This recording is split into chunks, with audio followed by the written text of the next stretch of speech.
Interesting movie updates ని ఇప్పుడు brief గా చూద్దాం. నాటు నాటు మూవీ సాంగ్ ఆస్కార్ కి నామినేట్ అయ్యాక లెక్కలు మారాయి. RRR సీక్వెల్ మీద ప్రశ్నలు తలెత్తుతున్నాయి. అయితే మహేష్ బాబుతో రాజమౌళి తీయాల్సిన సినిమా తర్వాతే RRR 2 ఉంటుందట. ఇక నాటు నాటు పాట గోల్డెన్ గ్లోబ్ అవార్డ్స్ వచ్చినప్పటి నుంచి కూడా ఇంతవరకు రియాక్ట్ కాని హీరోయిన్ ఒలివియా.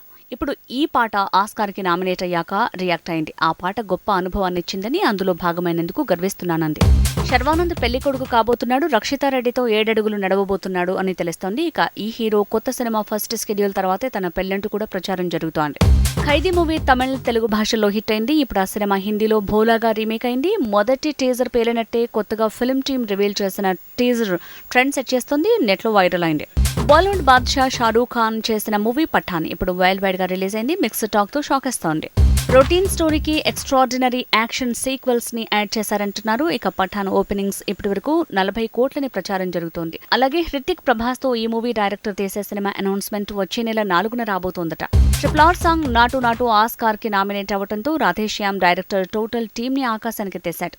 అసాధ్యం అనుకున్న సుదూర ప్రాంతాలకు వెళ్లి అక్కడి నుంచి ఇతరులకు దారి చూపిస్తారు కొందరు అంటూ జక్కనని, కీరవాణిని, చంద్రబోస్ ఇలా టోటల్ టీమ్ తమకు దారి చూపిస్తోందన్నాడు. ఇప్పుడు ఆ ట్వీట్ వైరల్ అయింది.